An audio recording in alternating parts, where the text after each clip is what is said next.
Welcome to the Chief of Cybersecurity podcast, where we discuss relevant information concerning the cybersecurity workforce, business development, and best practices, made possible by CMIS. Learn more at CMIS.net.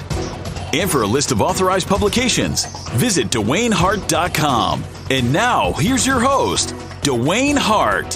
Welcome to this episode of the Chief of Cybersecurity podcast session. I'd like to ask everybody a question. Do you have a cybersecurity mindset? All right. Are you really thinking about cybersecurity, or is this that you're walking around saying, oh, I hope that I'm protected? Do you know the mindset used by people can make a difference in success or failure? And that's no different with the cybersecurity field, because if you don't have a cybersecurity mindset, you cannot channel your way through this industry, and you cannot figure out how those bad guys are working. All right. So in this podcast session, we're going to focus on the cybersecurity mindset. All right. And we really want to focus on that because I think it's important to have a cybersecurity mindset when you engage technology. Now, this is just not for business owners, just not for the Facebook users. It's for everybody. What is your cybersecurity mindset? Okay. And do you have a cybersecurity mindset? So after this podcast session, I want you to sit back and think, do I really have a cybersecurity mindset based on everything that I've spoken about? Okay. So let's just talk about something here. So let's see what we're going to talk about today. All right. Well, we're going to have a practical definition of cybersecurity mindset, because you can go to Google and you can type in many characters. You can go to Facebook. You can pick up a book, but does it really tell you what the cybersecurity mindset is all about? I'm pretty sure most people understand mindset, right? Which is the mentality, to think a certain way. All right. Now, there are certain components that go along with the cybersecurity mindset. All right. And we're going to look at those components that make up the cybersecurity mindset, and really also to try to bridge this into real life occurrences, incidents, and things that you face on a daily basis, because we cannot have separation from cybersecurity mindset and what you do on a daily basis. Now, I got something else to tell you too, and this is a little secret, and you can tell all your friends about it as well too. When this podcast session is at the end, I got a surprise that I'm going to tell you. And I really want you to stay with me for this podcast session, because when you hear the surprise at the end, right, you're going to be ready. You're going to be mentally armed to combat cybersecurity. Now, that's one of the familiar topics I always like to say, is that cybersecurity makes you mentally armed. All right. Mentally armed means that you have the knowledge to go out there and to engage cybersecurity itself. All right. I remember when I first started this industry, what type of mindset did I have? I came out of the military, so I was always prompt, ready to go. If I saw something wrong, I spoke about it. That was part of that cybersecurity mindset. All right. Now, something else is that we want to really try to define what cybersecurity mindset is all about. All right. So I could go pick up Webster Dictionary, and I can read out of Webster Dictionary, and I can tell you what cybersecurity is, and I can tell you what mindset is all about. But then listeners still may be kind of lost. So what I'm going to do is to break it down for you. So let's think about this for a minute. The cybersecurity mindset is nothing more than the mentality required to engage cybersecurity. All right. So you can think about this as a thinking process. All right. How do you get from point A to point Z when you engage cybersecurity? All right.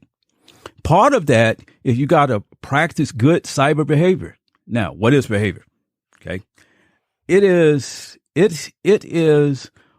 really looking at cybersecurity and seeing what's right and wrong and being able to address it. Some of the other elements too is that you got to have a cyber focused attitude. All right. So you walk, talk, and you breathe cybersecurity. All right. When you walk, talk, and breathe cybersecurity, that's when you have that mentality and you understand how it's supposed to operate. All right. One of the other factors too, and I'm going to use this as a person's example, right? You have to have a security engine. If you think about a car, right? If you put enough gas in your car, right? And if you have a key and you turn the ignition on, all right, that car is going to come on and you're going to be able to drive for a long distance. Well, if you're motivated to engage into cybersecurity, which is your gas, your security engine will operate. All right. And when you look at your security engine, it is really being involved with cybersecurity. And one of the last piece is that you think holistically about things. So that means that you're looking at cybersecurity from 360 degrees. All right. So you're looking at all the elements and putting it together and coming up with the best practices. All right. This is one of the most important pieces right here, is to think holistic about the way you do cybersecurity, because cybersecurity mindset is definitely has a strong connection to real world issues. Okay. So let's talk about those. One of those is that the responsibility chain. All right. Who is responsible for cybersecurity? In most organizations, the CISO is the gatekeeper. He is the one that has the key to the gate. All right. And blame is going to be put on the CISO for everything. All right. Poor guy. All right. He's going to get the blame for everything. All right. Because he's a cybersecurity guy. All right. But people that work below him, they also have a responsibility as well too. But in this world of cybersecurity, there's always the shifting of blame. Okay. When you shift blame, okay, so that means that you're not taking responsibility. This is one of the main problems with cybersecurity today. All right. When you are in that mindset, you dispel that, you push it to the side. Also too, there are people, process, and tools that go along with this real world issues here. Okay. People are the ones that actually uses cybersecurity. Okay. Processes is getting from point A to B.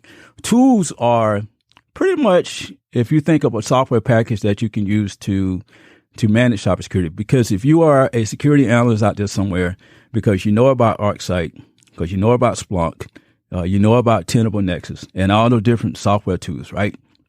If you don't use them the right way, they are meaningless. All right. So you have to have a cybersecurity mindset, because if you're looking at a threat log that tells you that someone should not have access to the system, and you know that they should not have access to the system, and you're sitting back watching Facebook and you're not engaged on that, your cybersecurity mindset is by far low. You are at -1 at the bottom. All right. Some of the other factors is that proactive versus reactive, right? In this modern world of technology, we always want to be proactive about the way we handle business, because being reactive means that you got to play catch up at the end. So when you have that cybersecurity mindset, what you're going to be doing is you're going to be proactive about things. If you look at a lot of incidents that have happened over the past couple of years, if you can only look back and say, okay, only if they were proactive at taking care of business. All right. All right. So part of the element is that you have to be proactive, more so than reactive, because reactive is when you have an emergency in place. Now, we don't want to be in emergency mode all the time. All right. Some of the other factors is that a confused state. If you notice that when something happens, people are kind of not in a standard state, because it's working in a confused state. So what the cybersecurity mindset does, it actually allows people to have a standard to work by. Okay. So you can resolve problems. All right. Now, these are the connection to real world issues, but also too, there are major components of the cybersecurity mindset. Major components. And I really want you to stay with me now, because if you're going to get a cup of coffee now, I would like for you to at least sit down here and stay with me for a second, because these are the major components that make up the cybersecurity mindset. So let's talk about these components. All right. So let's talk about one of the main ones, which is the inclusive culture. When we talk about the inclusive culture, right, we are talking about a buy-in process. Okay. We are talking about an organization of people that have bought into cybersecurity. What you notice is that there's an image being followed. All right. Everybody is on the same page. People are having a certain language that they use. All right. When you have an inclusive culture, that culture is built for that organization. If you think about the government and the way that they practice cybersecurity, that's a different culture. If you go to Bank of America, because they are protecting financial information, that's a different culture. And people have to be a part of that culture. Part of that culture is to have a growth mindset, is to realize that because you have not had a cybersecurity incident, that does not mean that you're safe. All right. And if you believe you're safe, see, that's called a fixed mindset. All right. So part of the effort is to have a growth mindset and knowing that although we don't see problems, you know what? We still need to grow, because you have to be vigilant. One of the other factors to change. Change is always going to happen, because you have to embrace change, because cybersecurity is a changing industry. Okay. Because today you're doing good and it's Friday afternoon and you're happy and you're going to go to Miami and you're going to have a really good time. But Monday morning, when you come back, you got to pull your hair out. Okay. So you got to embrace change. And part of that is to have a buy-in structure. I always talk about a buy-in structure because people have to buy into cybersecurity and be sold. And if you're upper management of an organization, that's probably one of the hardest challenges that you're ever going to have, is to go have a buy-in structure. All right. For your people. One of the other factor to it, training, because when you build training, it should model the organization. All right. I know a lot of time when we do cyber awareness training, we see the little cartoon characters, and you hit the button and you keep hitting the button, and it's the same training over and over again. I've always thought that video games should be used to give training. Make it more real world. Make it functional for people. All right. Because people want to be a part of something that's good. Make it more relatable. All right. I just have my own pet peeves about training. I just think it should be fun. I just think that if it's one of those factors where you can have people to get involved with it, and it could be fun, more so fun. Now outside of the inclusive culture, all right, when you build that inclusive culture, all right, what you're going to get out of that is that people situational awareness is going to be high. All right. For all you military people that are listening to me, I know you heard of situational awareness before. If you was on a naval ship in the middle of the ocean, situational awareness was in front of you for combat warfare. All right. And that's what cybersecurity is about, combat warfare. All right. Situational awareness is really, really thinking about where you are and knowing something is wrong. Now, the key fact is that you have to understand the environment. Okay. Now, that goes back to the inclusive culture, is that when you understand the environment, like how a typical type of environment operates, right? And you can engage on that. Let's just say, for instance, right? Everybody in here probably had an uncle that was a mechanic, right? And he probably worked on cars. And if you went out in the backyard and if he turned on his favorite Cadillac, he would come back and tell you and say, she has a problem. You go, what? Because he knows how that engine sounds, right? The same concept for cybersecurity. If you're part of that environmental knowledge, you know how that operates, because you know how the environment operates, because you know the IP address scheme, because you know how certain applications operate, right? So if you have that situational awareness, then you can make things happen. I remember my first engagement into situation awareness was being on a naval ship. My primary mission was to search aircrafts and try to engage aircrafts. And I remember when the captain was standing behind me and he said, "Chief Hart, who is that aircraft flying over to the left over there?" I like, "Well, sir, that's a P-3." And I had to give him information. And I knew it was a P-3 because I had certain sensors that I could look at. Now, part of cybersecurity, part of the situational awareness is to have a cyber sense, okay? A cyber sense is saying that I know this is wrong, all right? Think about this. When you leave your house, you know how your furniture is arranged. You know whether the lights are turned off. And you know whether the TV is off too, right? So if you come back home and you notice your TV is on and you see McDonald's on the table and nobody else has a key to your house, that's your situational awareness should rise up. Is something wrong? And that's just part of your environmental knowledge, all right? But you have to trust your cyber senses, though, and you build upon your cyber senses. Because if you're working in IT and you're working in cyber, when you come on board and you see something wrong, maybe a vulnerability, right, that you never seen before, you have to investigate. I remember times when there were rogue devices on the network and people just come in and say, "Oh, well, that's not part of the network." Well, you need to investigate it. What is it? All right.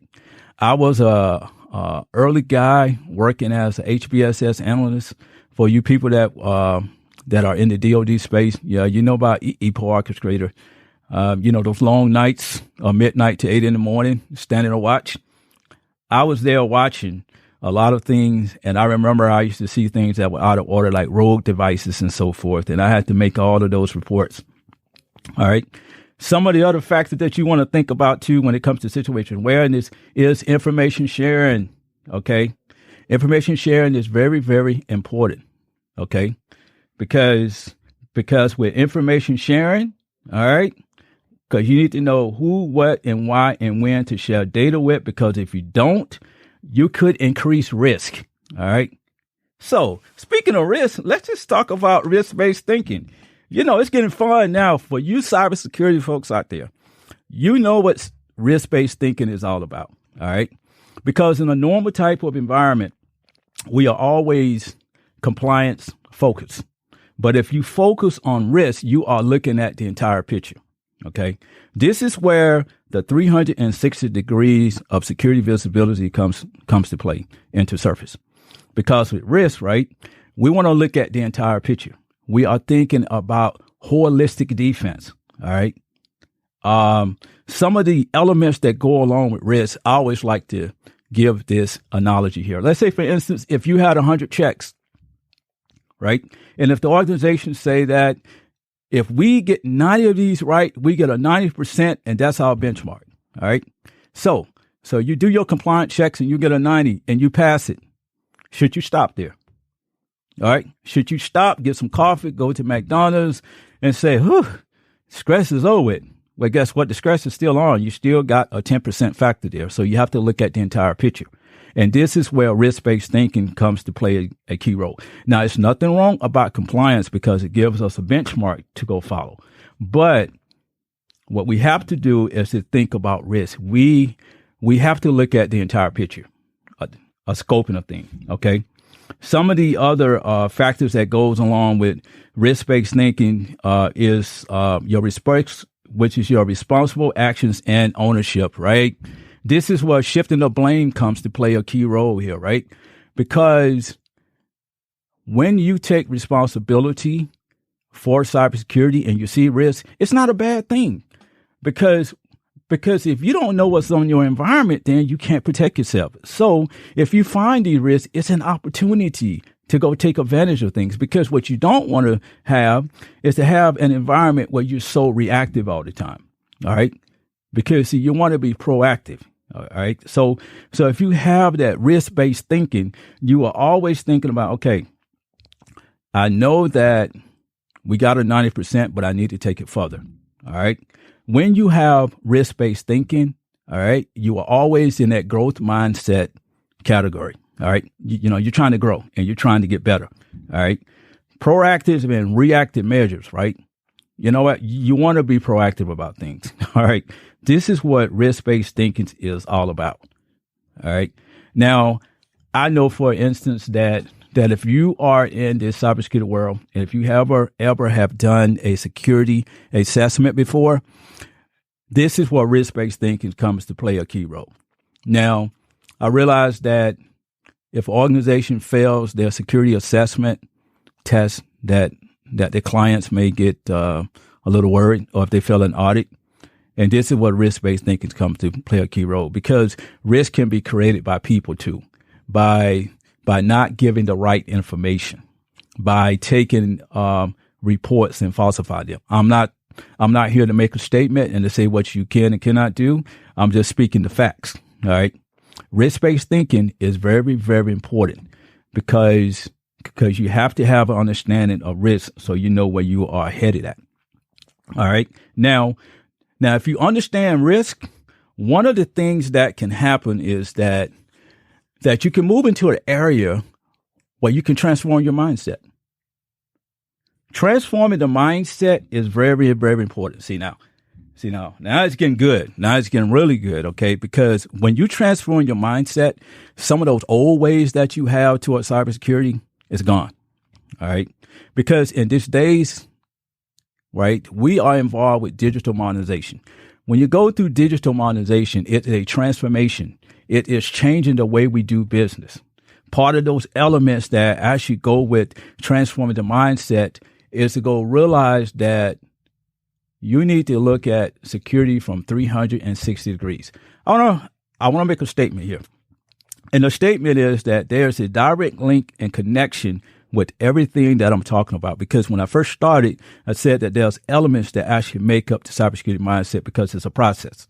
And now, as you see, when I spoke about the inclusive culture, situational awareness, risk-based thinking, and now I transform and start to talk about transforming the mindset, now you see why all of this is working, okay?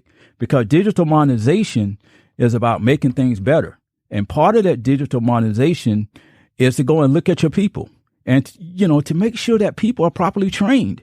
Because if you have an organization out there, let's say, for instance, if you have a bunch of your employees that are probably a Security Plus certified, which is good. But imagine if you can take the organization and have everybody to get to CISSP.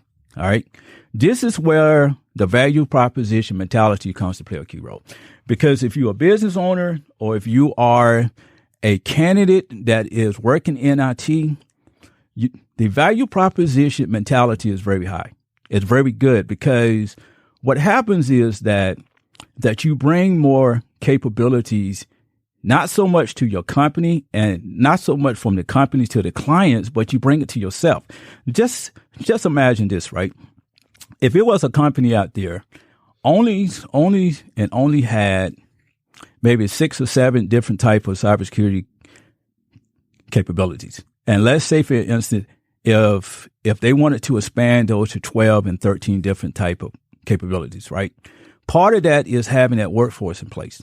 And so they hire people that got background in cloud, people that got background in different areas of cybersecurity. And, they have all these certifications. So that means that your capabilities rises up. Now, once your capabilities increase, now you are better service to your clients. And if you're a better service to your client, now what happens is that you become a high value asset. And if you're a high value asset, that's when the money starts flowing. They will not let you go. Now, this is part of transforming the mindset, is to increase your capability profile. And it works whether you are a steward in cybersecurity, whether you're a business, or whether you just a client too that kind of wants to look at this and wants your vendors to have better capabilities, as well too. Part of this element too, when you transform the mindset, is that you're gonna be wearing a hacker's hat. All right, so when you wear that hacker's hat, then so you're thinking like a hacker. All right, so you're going to place your employees in a place where everybody thinks like a hacker. Now I'm talking on the ethical side, because there is the unethical hacking as well too. But see, we're talking ethical, right? And if you can place your people to think like a hacker, you can always and always and always operate in what I call the cybersecurity mode of operation. Now, the cybersecurity mode of operation is just talking about ongoing practice and looking at cybersecurity from a continuous monitoring point. Part of that is to make sure that you have that adaptive mindset. So let's talk about the adaptive mindset. The adaptive mindset is really, really looking at resilience, okay? Knowing that when you deal with cybersecurity, you know, there are always going to be changes, okay? You can go one day and you got a system that is working fine, but then 15 or 20 minutes later, there's a problem with the system, all right? And this is where that adaptive mindset comes to play a key role, because you become resilient, because you realize that you need to put things back in place. But having that adaptive mindset goes back to being proactive in what you do with cybersecurity. Okay. Now part of that too is to go and to also think about continuous monitoring. Yeah. Because with continuous monitoring, you always engage and always looking at cybersecurity and seeing exactly where you can go. All right. Now let's talk about the industry usage. All right. Here's the way you take the cybersecurity mindset and use it in the industry and make it very simple. Oh, simple. Did I say simple? Yeah. Yes, I did say simple. Simple means that you want to keep security simple. You don't want to make it hard, because security should not be hard. Now, it becomes hard because there is no order process. There is no process, all right, because people are ad hoc. Now, ad hoc means that you're running and you're not going from A to B to C, right? You try to jump from A to Z, but there's a process, all right? So when you're ad hoc, you're just trying to patch things and fix things and put it together, but eventually that fault would come back again. So what the cybersecurity mindset does is focus on trying to keep security simple, all right? And it can be simple. Part of that is because you will resolve disconnections. And I state this because there's a lot of disconnections in cybersecurity, all right? And when you have those disconnections, then you can't get things right. So you're always going to be trying to fight from the rear and, to take things, the wrong way. All right. One of the things I like to say is that the cybersecurity mindset is also used in industries out there. And I've seen a lot of people that actually use cybersecurity for the best of the works, because it helped resolve solutions, because that's the end state of the cybersecurity mindset, really, is to help resolve solutions, because there's problems out there. But if you have that mindset in place, then you can channel from point A to point Z. I'm going to keep repeating that, point A to point Z, because it's a process. All right. Now, I also like to say that when you think about the cybersecurity mindset, it just really, really works. All right. And it works because it's a thinking model, right? And there are many, many other pieces to this cybersecurity mindset. And I'm going to talk about your big surprise. All right. January the 22nd of 2022, the first ever release of my first book, called The Cybersecurity Mindset, A Virtual and Transformation Thinking Mode, will be released. I want to save that to the end, so I'll let everybody know, because what I have went over today is just a small piece of what the book is about. All right. And there's much more information in the book, because the book is for everyone. I don't care if you're a CISO. I don't care if you're a regular reader, if you're a journalist, if you are a radio station host or whatever. The book is right for you. And January, the first ever release of a cybersecurity mindset will be out in print. And I can't wait for it to come out, because I'm going to have some podcast sessions, and I'm going to have some invites on the show. And I tell you what, it really, really works, because one of the things that that you get out of the cybersecurity mindset is that you can see why safeguard, privacy, and information sharing operate together. All right, because that is very important right there, because that is a very, very key element to cybersecurity. All right, and guess what?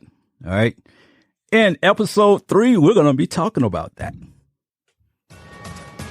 You've been listening to the Chief of Cybersecurity podcast, where you have gained relevant knowledge to enhance your cybersecurity mindset. Be sure to visit DewayneHart.com to learn more about authored publications, show notes, and discover more information concerning cybersecurity.